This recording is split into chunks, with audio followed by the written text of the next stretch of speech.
amongst the many children you are going to have, there will be children who have very bad language, right? To them, the words they use have no consequence on the implication it has, right? Have you seen? They will be swear. Small children can swear. True or false? Have you found children who can swear? Right? 3, 4-year-old child uses language which actually if Jesus was around, can he run away? Real bad. And there will be children who you, in your own view, would say, this is what we're supposed to do. Right? Excuse me, madam. Can I use this? Right. Start to ask to find out. Permission, can I use this? Right. But someone just come and grab that thing from the friend and goes around, blindfolds you, beats him around. You get all those things, right? Yeah. So all these things revolve around the behavior and the consciousness and the unconsciousness of the mind. How do you now train those children to be able to control their own desire? Talk about the desire here, right? How do you do that? I must have given an example, which surprised me the other day, you know? When my children were young, pretty young, not very young, but young. Then we decided to go to the village. On the short holiday, it must have been in May or whatever, around that time. Time of village, I took them home. No, in the village, right? No, village, there were all sorts of things. You have orange trees, you have mango trees, and all those things are ripe, and all sorts of things. And the village, those things are fruit for everybody who passes by. And to pass by and get them out, nobody will be washed. See, how many people have grown up in the village? Up in South. That's that. But in the village, I can walk from here to area 2. Each mountain, all the way, till I find the tree and crack and eat. Nobody will come to me. Right? Yeah, for everybody around us. We are part of the system. Even if you leave them, they fall down. So what happens? So that's what we're used to. So when children were there, in the morning, when we were kids, we were chattering around and not only that the children are so, I don't know how to put it. They're not worried, they're not whatever it is, but they're so attracted by the mangoes and the trees. Very right? Yeah. But now they don't know how to get those. Right? Yeah. So the boy was good enough to get to it. Right? Yes? I didn't give this story. Get about it. Why? Well, no. Yeah, don't buy everything. What would you do? No, don't buy. Your people said, yes, cry and go eat that. It's better see what you come. We don't buy the medicine. So what's there? So excited, you know. Going eating, chanting, come down, go up on the channel, so something like that, you know. And he comes back again. So he never said anything. They're just enjoying those things, right? Then if you come back here, he says, and the village don't know what to do. They don't know how to sell money. So you can see. So these are the behaviors which it means here. Because every time you go to a mango, they ask for money to buy mangoes. Or go buy mangoes with them, right? To them, that's the behavior. And the village is a different behavior. So all these things, there is, have an implication on what it means. Alright, let's move on. So, the unconscious is outside our conscious awareness. And the irritable memory, for example, desires, and even the drives, which could be anger, depression, triggers, and all sorts of things. All these things are either outside our own awareness, right? For example, have you ever been angry? Yes. Why? To leave you angry. just be angry. Why? Because of an unfavorable situation against you. Right? Or some situation which are not happy with. So, is anger a good thing or a bad thing? What? Some point. So, anger, we find anger as an irrational thought. Irrational thought, something that does not make sense. It's irrational, right? Anger is an irrational thought. That's one thing, right? Now, we just get angry. That's an irrational thought. Wow. Two. But also, if you don't get angry, it's abnormal. Because somewhere, somehow, the situation requires you to be angry to address the situation. Don't you think so? That's why I said at some point it is positive, right? Yes, because it defines us. Sometimes in anger, that's when you really do the thing that's supposed to be done right. Something that's gone wrong, and that gives you that urge to get angry and makes you do that thing right. So, it's a very difficult situation. Whether it's an abnormal behavior or a normal behavior, but this is dependent on the context in which that anger manifests itself, right? Yeah. That means you can't get angry. For sure it should be abnormal behavior. But also, what makes anger bad is the action that you take as a consequence of that anger, or as a result of that anger. Right? You're angry, you beat. You're angry, you kill. Well, that's rational. Right? You're angry, correct. That's rational. Right. So,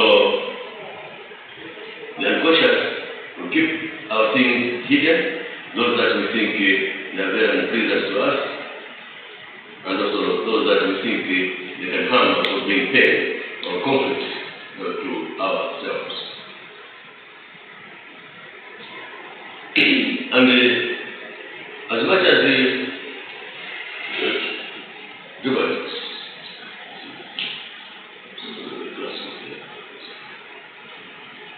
sometimes the things that we do, right,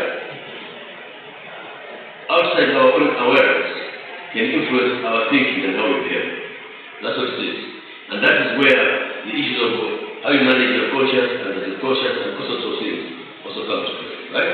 So this is where you must understand. Now, I'm trying to emphasize on this because we are dealing with the issues of early childhood education.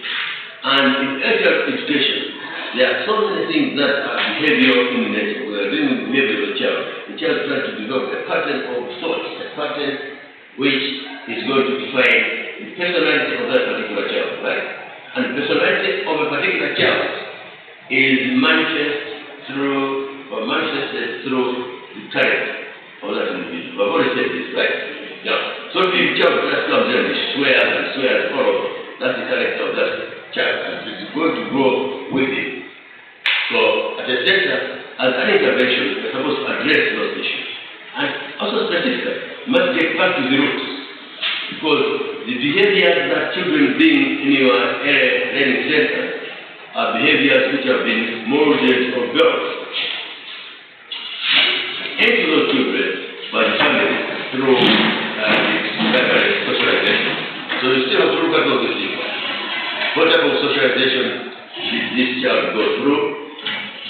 What value did this child get from the family? And these behaviors are coming into contact with the bigger behaviors outside the home. What can we do? An intervention to help this child's mind, his thought process, for example. How the child is going to think, how is going to act and react, and also things like yours. There will be children who will be regularly angry in a group. Let it beat others and tell others because they are beating sin in their home. They also be fighting a sin. They bring those things back. Right? Or they want to own everything. They have not brought anything to the center, but they still want to own things that others have brought. Yeah. So, grab 7 of them, put them together, and everybody is crying as he was eating from. Yes. All those are ladies, and I'm sure they are there. So, this is going to tell you the type of child you're dealing with, and the type of intervention that you need to bring you back. So, those things that are outside the awareness always influence our behavior in a negative way. If we don't manage that, but if we manage that, so much the better.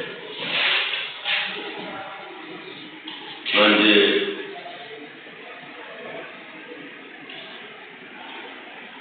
okay, and that is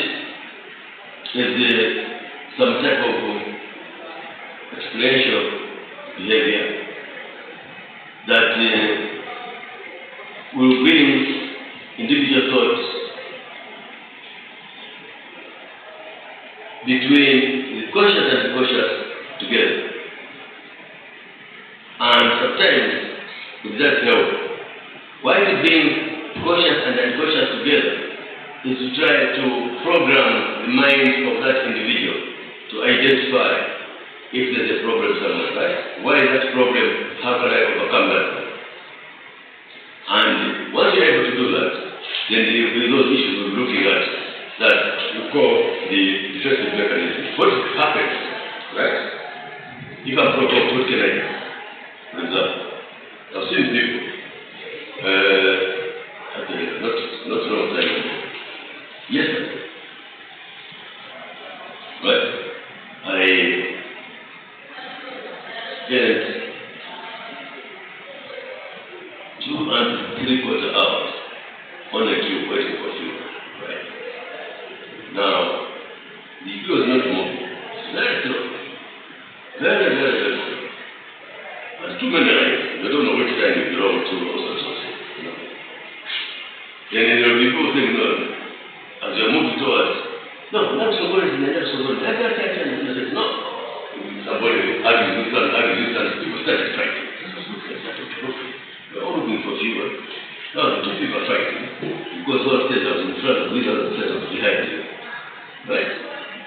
No, big people fighting. Right. Now, after their fight, they resolve now who should be in front of who is supposed to be behind. This is one o'clock in the afternoon. Children are watching fight, pastors are watching, people are fighting because this guy is in front of him and they're all going to the filling station. It's also very far. Don't know whether they're going to get there or not. Right? So, this brought to me these issues here. Do we think? What triggers their fight, for example? Somebody was not able to manage anger, right? But why anger? Everybody in the same situation like yourself, right? We are all moving towards the same place. And whether I was in front of him or behind him, it is best. As you move, some people are out, because the queue is too long to be out, they drop their cars, they're out. And because you're out for too long, there's space, somebody maneuvers and goes in front of you. You're already wrong, you're not there. You're on the queue. Right? This is how you can think about it. Also, sorry, the natural problem. She doesn't ask, okay, sorry, the natural problem. People have to move, not wait for you. Yeah. Wait. This is what you're talking about. So he was much more driven by the unconscious. His own character to look at him. Already his behavior is wrong, right? Everybody is waiting for them, and you leave to go. And you know you are on a path where everybody must go. So that's what I look at. So that's how we understand human mind. How to do it. You know? So I said, look, let's assume this happens to me. Look at this situation. Let's assume this happens to me. This guy looks very sad and comes to me saying, no, Johnny, what was I going to do? I said, okay, sorry. Let's move on to go up here. 4 years, ujaanza sema it's okay, it's time to go. But after I'm telling you that, it's like let me think, I'm trusting our thoughts, something like that. So, behavior are things that are demanded. And these behaviors, let me tell you, the issues of going to do the fighting and all sorts of things don't develop because you are old or whatever it is. They start from somewhere. And they get practiced, and they get internalized in an individual. And a child will have that type of behavior internalized. You need to get the things by force, right? If you want to grow up and get things by force. We used to get angry, we just want to get angry and so. So these are the areas where you look at it for intervention and see what you can improve to what you have.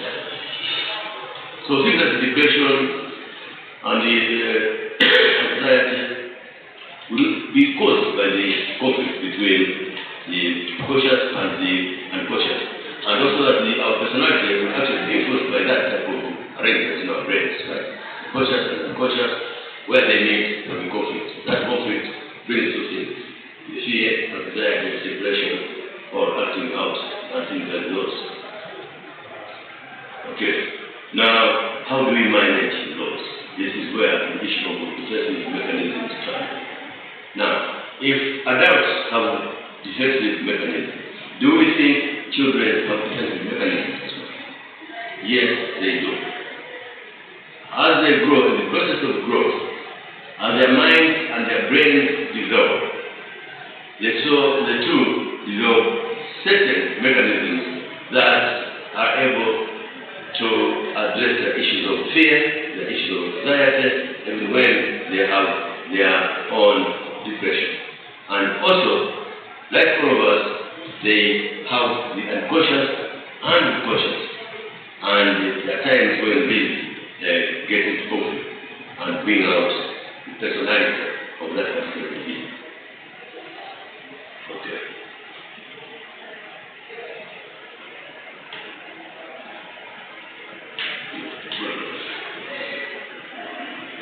So, these are just some of the issues for you. If you discover that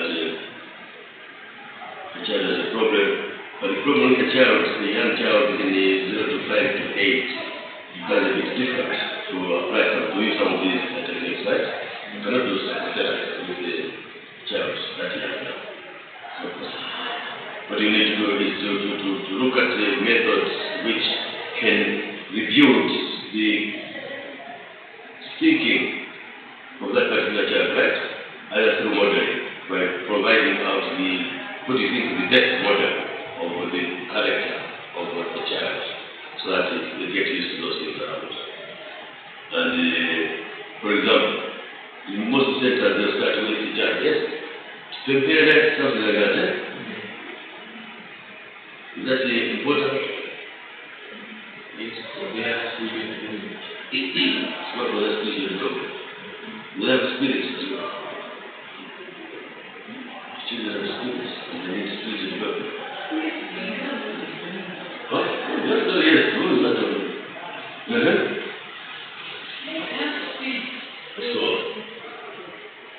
So what I'm trying to do is the spiritual development is part of the socialization. And one of the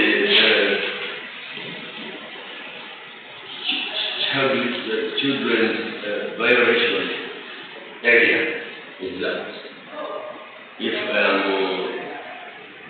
Catholic and not my child because without giving the child an opportunity to choose when the child grows. How many of you have those problems? Right? How many of you have moved from one church, but religious organization to another? Okay, yourself. Because you are given a choice to choose, right? You have none. You don't belong to them. Sorry.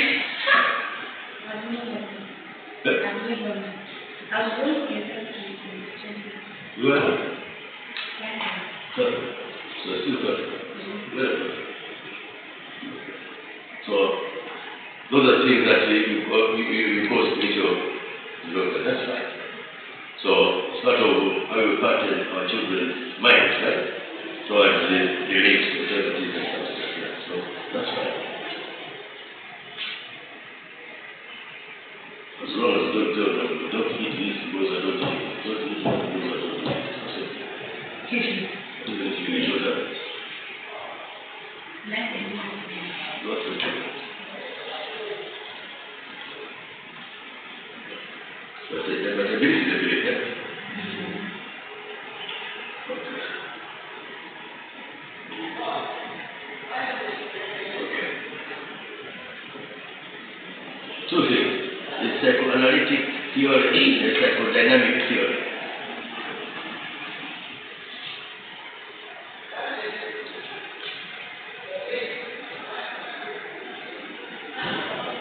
Yes. What happens after the psychoanalytic theory was brought on? So many psychoanalysts came about with different views, right? On individual human behavior and things like those. And because of that, there's the issue of psychodynamism. It changes from psychoanalytic to something else, which was added on and above the psychoanalytic approaches. Here is what we call the psychodynamic. And here you get less of those.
Będzie.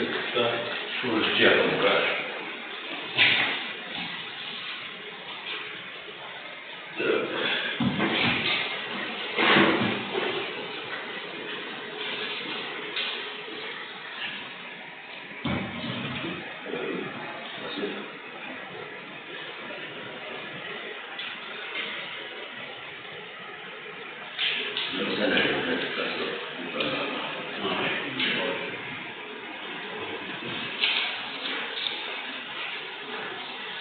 Yeah, so this is so under the psychodynamic theories of traits of this. One of those, if we may wish to apply, would be the ecological system theory.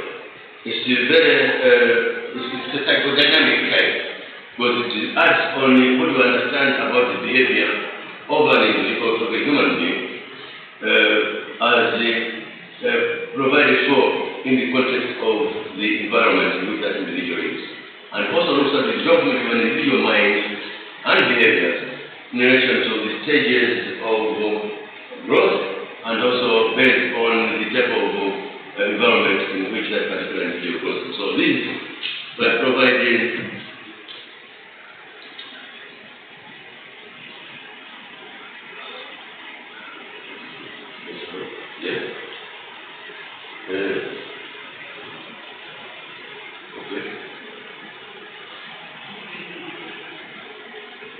yes.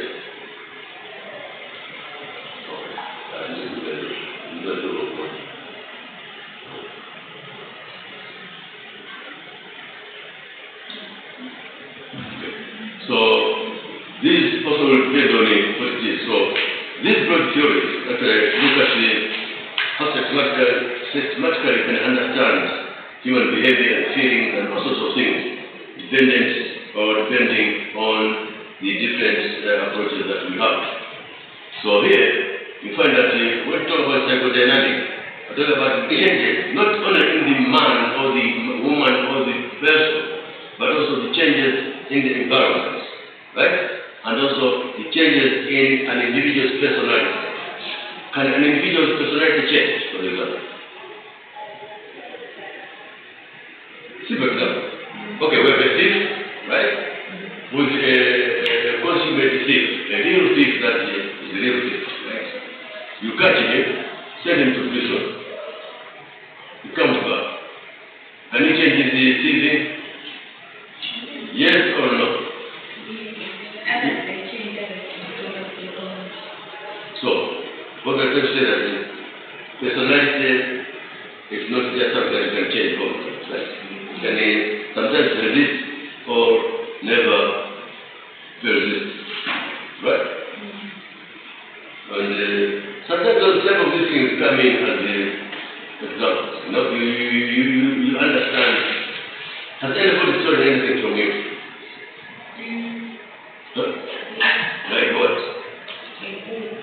A book. Stole a book. Okay. Anybody else? Anybody stole something from you?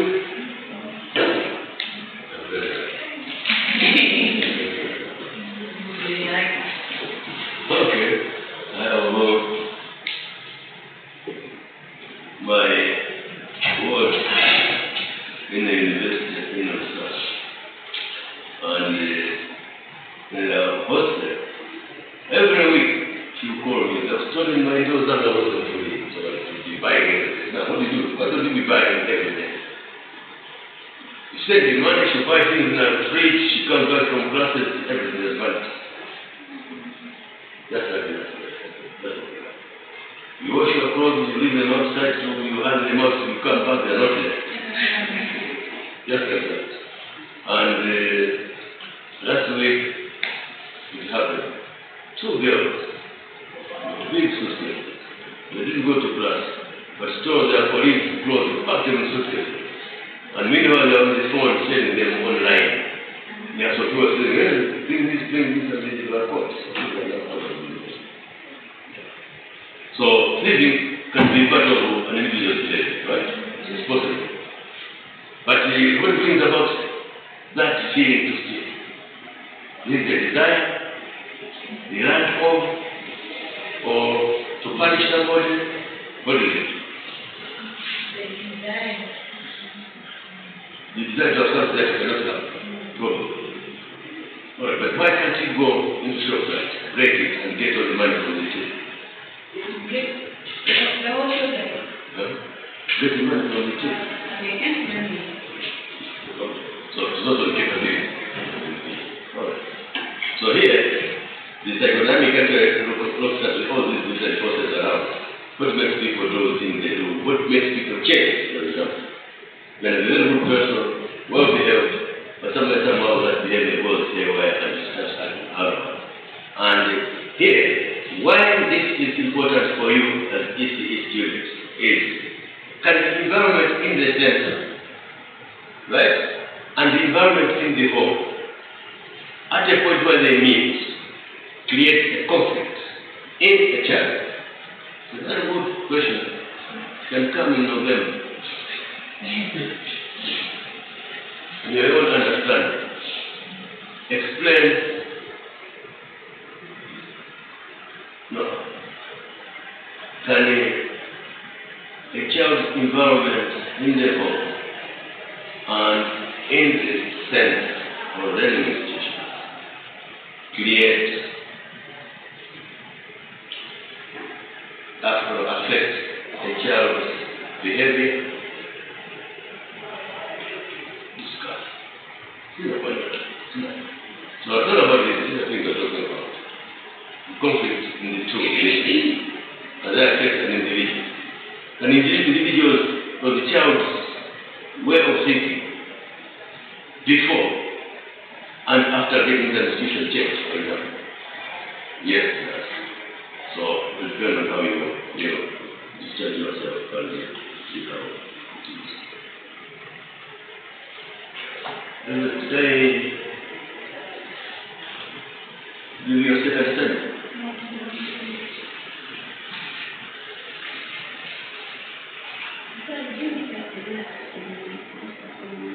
Oh, didn't send you. Okay, I'll send it. Right, so let me give you a second assignment now. Assignment 2. Not today, maybe it's towards the weekend. Here, then Sigmund tells us about those three factors. These are the things that we looked at, the age, what it is, and also the age is an instinctual type of drive that there's a lot of force in us. And what looks for actually is just pleasure. Just pleasure. That's pleasure. And most of those sometimes are driven by the unconscious, right? The id in most cases enjoys the unconscious because that's where it gets its own feedback, the way it wants it to be done. So it will always be there and do that. So it's an issue we look at the pleasure and what happens when you cannot get that pleasure and things like that. This is it. And also, look at all these things here. This one is the actual personality that you have. Now, I want you to be focusing on children. I said today I was talking about children, so in your mind there should be a child. And children have desires and feelings. You remember I mentioned that, right? And said yes. They have desires. They both have desires. But how do they achieve or attain what they have desire? So that's some of the things that we need to be looking at. Some of those negative behaviors children demonstrate, that will be a result of the age and how that is processed in their minds. So this also must be looked into that way. And also here, which gives us our personality, and from there, the conscious and unconscious is managed. And because the ego represents our extremes and our personalities, it will always pull out what is important to us at any one particular time. And it also does give us the real test. What are you? And is it possible to have an overgrown ego, for example, in the course? Right? But how do parents or people who are egoistic, for example? Who somebody says, I think you are too egoistic. What does that mean? To be too egoistic to be a part. This is wonderful. What's it like that? Yes. Egoistic is that situation where you must honor where I think you are jealousies. But also this depends on the situation in which you are. What is it that you into that reputation where somebody should look at you and somebody is egoistic? So we have all these things here. And the ego actually defines who we are. And one of the important issues that we need to look at when we are dealing with children, for example, in the context of the ego, id, and the super ego, is how children demonstrate around their management of the thoughts of the thoughts and the actions that they do. You see that the child whose ego is up, right? And they may continue to go that way. But at the same time, there will be children within your group who desire to succeed so much. They will try everything to do. Everything, get them to do this. It will be because of this. The actual personality, their ability to really do things the way they want those things done. For it to be possible to identify such people, rather such children within the group. Because you should be able to see the potential in a child at the very stages of the development of that child. And these should be able to revolve around what we are talking about here. So it is important that we notice.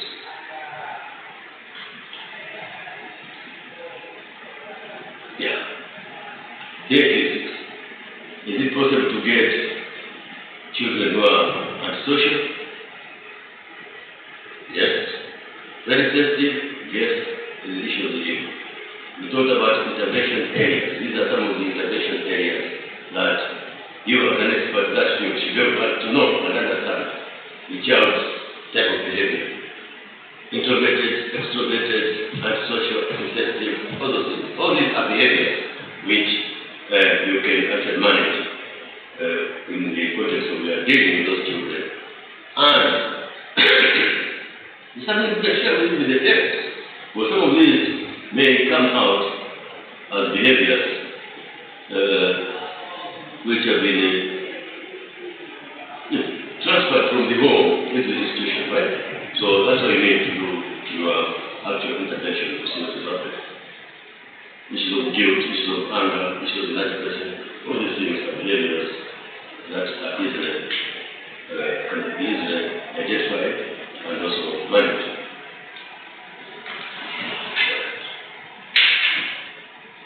And also, you see that issues of tension and anxiety mentioned here, and also how an individual's rather than feel sorrow about something and not be able to manage that.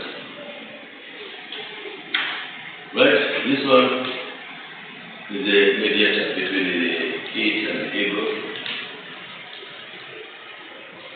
This is the idea. This one which gives us our real personality. You, that, something like that. It's able to control the id and moral rate. Does focus on something that is moral and also does focus in childhood as one grows to internalize the values. That's the rules, whatever is positive about the child, the human being, being mediated by this. And you see where people have weak super egos, right? They oscillate between the good and the bad. That's how it is happening. And I've seen that. Right? Nice, good, well-behaved child in the home goes to the institution and changes completely. The super ego is not working. And that continues with us. You grow into a youth, you are still not able to manage yourself. You know, there's a disco being let's go. Not even processing thinking, look at the pros and cons, the dangers and all sorts of things, right? Yeah. And the bimbo says, no, that's the other way, relax. I'm going to take the cylinder. You end up in the cylinder and all sorts of things. You're not able to manage yourself. So these have an implication on it, how we grow up and also how we manage ourselves. So that brings us to something that we wind up on, the defensive mechanisms. Defensive mechanisms are strategies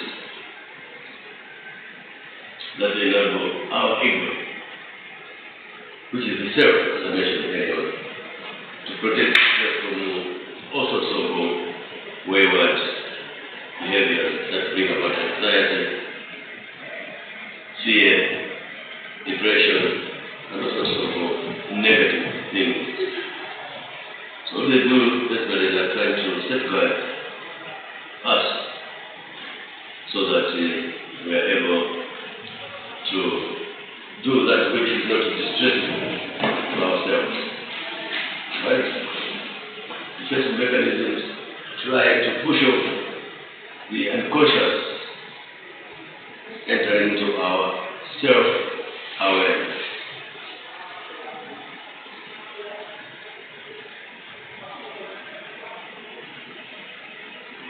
Yes, self-awareness. So, we always try to make sure that our self-awareness is protected, and therefore we don't get into such some problems. And also all experiences which are unpleasant, all distressing in nature will be kept off our awareness, because this does help us to minimize the actual distress. So what are defensive mechanisms? How to a quick definition of what defensive mechanisms are. The unconscious psychological responses that defensive mechanisms. The psychological responses that protect people from feelings of anxiety, threats, self-esteem, or things that we don't want to deal with. So these are actually natural psychological responses. Respond to those, and we are able now to wish off all the anxiety and all the stress and things like those. What it does is that it helps protect an individual from anxiety, produces thoughts and feelings. So the defensive mechanism as a psychological response will protect an individual from anxiety which comes about as a result of how we process our thoughts and feelings. Right? So you're anxious, you act out wrongly or rightly. That's what I talk about thoughts and feelings, and that brings about some consequences. In other words, it means your mechanism was not able to direct you into what is supposed to be done in the manner that it is. So this is how it will be. And also, we know that any anxiety comes out because of some triggers, external triggers, stresses. Now, how do we manage such triggers when they occur? How they occur, and how do you manage those? So this also depends on it, how you do that. So the ego deals with our minds and protects our minds.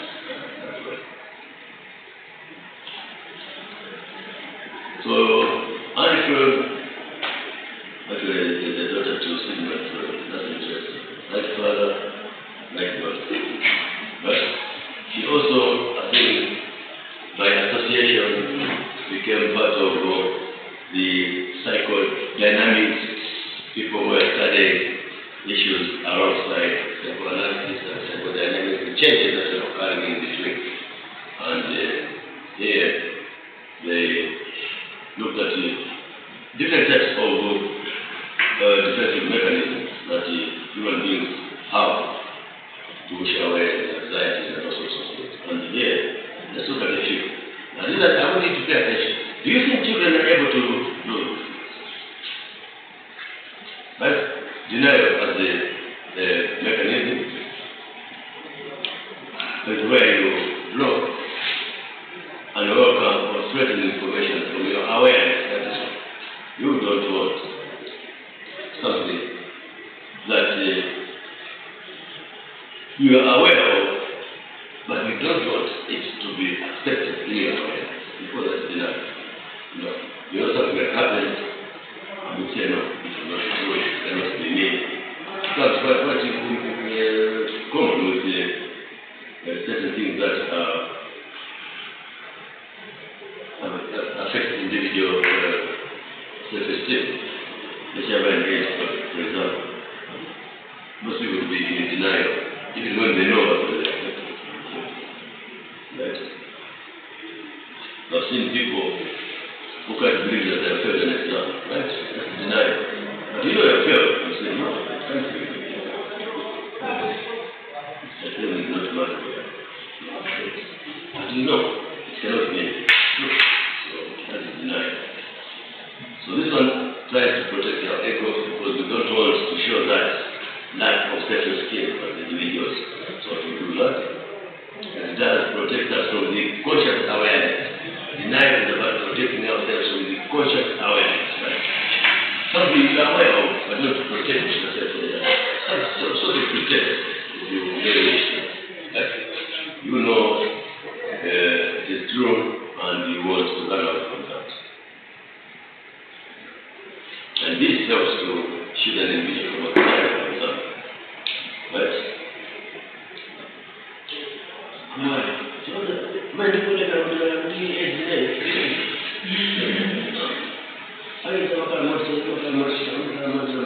That's just denial, but you know you have. And people are referring to the other kind of motive actually they don't have. Yes. How do you know to be careful to be what planning and all sorts of things? Just finish so. That's not true.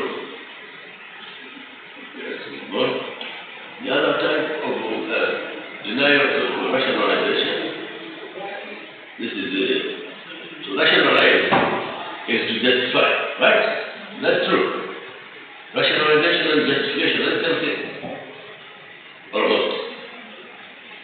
It's a logical way to explain your behavior. When you feel a bit guilty or you regret about something. So you have to rationalize your behavior. Why? Right? You know you are guilty.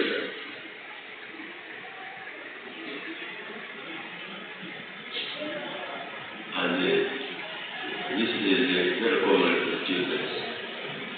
Why did you come to class yesterday? You want to justify. You know so about it now. You mean you washed all your clothing and you are staying naked in that clothing waiting for them to dry. Not just justifying your guilt. Right. Depression is where you just repress it to block. You block that thing. That thing should not come to you. No, that's being hide or something like that. Right? So you just repress those things. And all these characteristics also, these behaviors will be manifest in your children in the center and as they deal with their friends around. It becomes very, very clear here. And there's what we call reaction formation,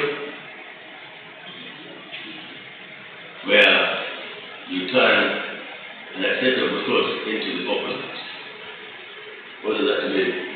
What's it? Something, reaction formation. Back to sender. Right? You have deep bad feelings. And for you, you want those feelings to be transferred to another person, right? Sort of what we call transference type of behavior. Where you are sending your feelings back to somebody, right? So your reaction passes on to somebody else, like in a back to sender situation. Regression is a retreat, where there's a problem, then you move backwards, where you are going to feel a bit safer. So you regress. Regression is a retreat, and you move down to where. So this happens so much. For example, if you had your dad or your mom and they're no longer there, and you are in a situation where you regrets, you go back, you retreat back in memory. You start associating yourself and referring to your situation, to the situation before that happened, right? That's regression. You try to move yourself back into time to compare your current situation and the situation that was available at that particular time. So you will say, something happened to you, be it and that becomes the part of your narrative, the story of your choice of memories. So when something happens, just go back. This is happening because I am who I am alone. Can I have that in our mind, something like that? So all these things come down. This place is to shift. So here, the shifting from your impulses to somebody else. This also is a reflection of what you would transfer, right? What happens to you transfer to somebody? Just like that. So then blame that somebody. Right? Why did you use this in China?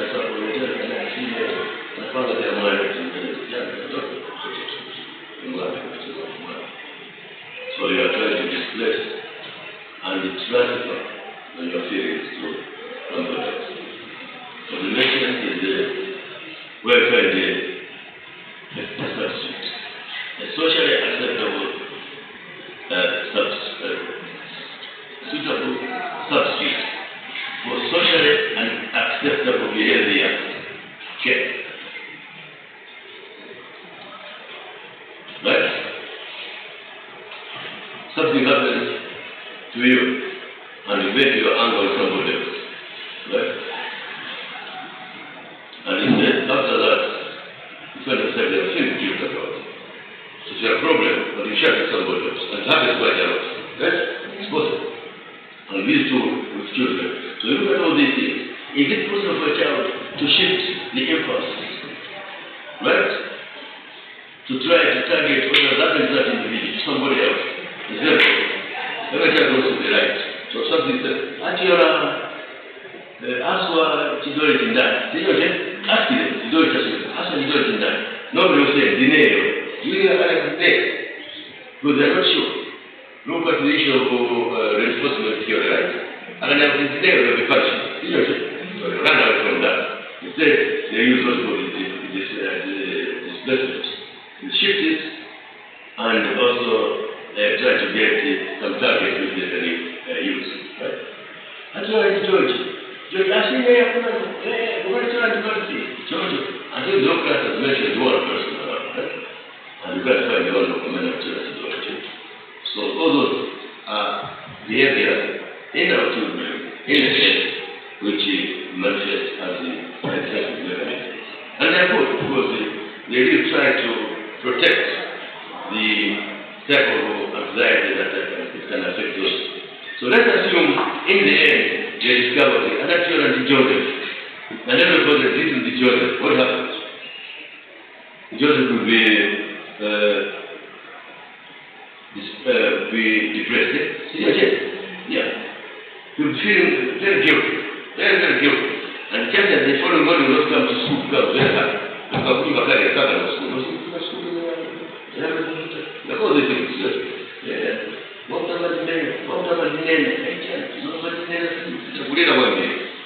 No, something is wrong somewhere. And we need to look at those. Right? Yeah, so it is important to look at those. Projection is to project, is to attribute some behavior or qualities to others that you find objectionable in your view. Right. Self-transfer, in defense mechanisms, there are quite a lot of transferability, transference, where nobody wants to own sometimes, right? A guilt. Nobody wants to own. Right? If we say, well, why did you go to being sick with that? Instead of saying, my friend, you can't be there. No, you still be an animal without stupidity. Right? Let's answer the question. So what it means is that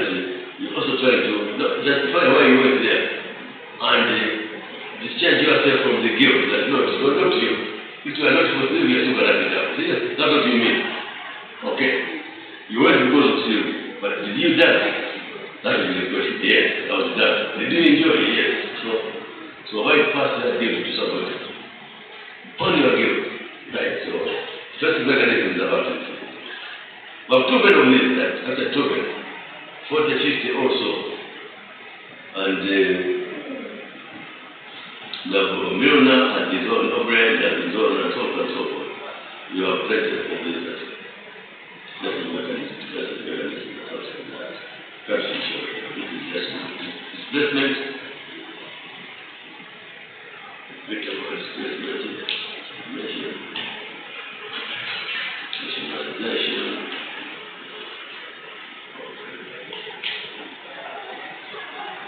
Correction, transformation.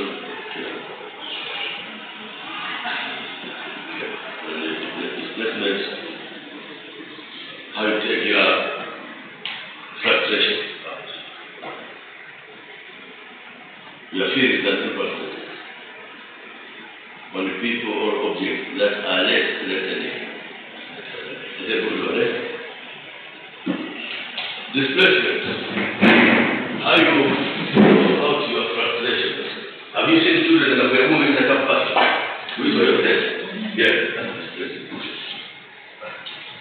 But then, that feeling, that anger, should be welcome to something else. After Adam agreed of nothing to do with it, was frustrated, was angry, did not manage that anger, and ended up acting irrationally, and therefore broke the teaching. And in the end, we started looking for it. I was at the cousin who made me laugh quite a lot. In town here, tired of in the village, big house and everything to the children. But I don't have problems with the children. So even children, the adults, big people, or something like that, give an order. Then they said, I can't do this. That's why I looked very stupid. And I said, oh my God, you're tired, you're everything or something. So they said that my boy decided to get this other car with my commission. So when he came back, he said, I must punch this guy. Right? So he got a big metal rod, put it on fire, red hot, and he went out. He bought him a tire. I was like, they said, 2 days later, something happened. I need to travel to the bone, and I need transfer. And I have no time. Right? So I had to get transfer to go to start to buy tires and fix them. They said, so what have you read about it? And after when they use the car, it is back. So why touch your tires? Now who bought the tires? It's him over to buy. So who punished you? You punished yourself. Right. So, when things go wrong, don't take action. Think about it. Just think about it. Thinking of resident partners. Yeah, it's good that you believe when you need to plan to deal with your anger. So this is type of anger, which is the displacement type. You have to displace your anger by doing something. What you have in your mind, you want to harm somebody, right? Or harm something that actually has nothing to do with what you are. Alright, so what we're going to do next time, we shall look at the echo theorem and we shall look at the parent development theorem. We're moving on quite quick. Any question? Answer? Confirm? Dubai. Why? Like of course, I thought there would be nothing useful. So. Right. So do you want to make up classes maybe? No.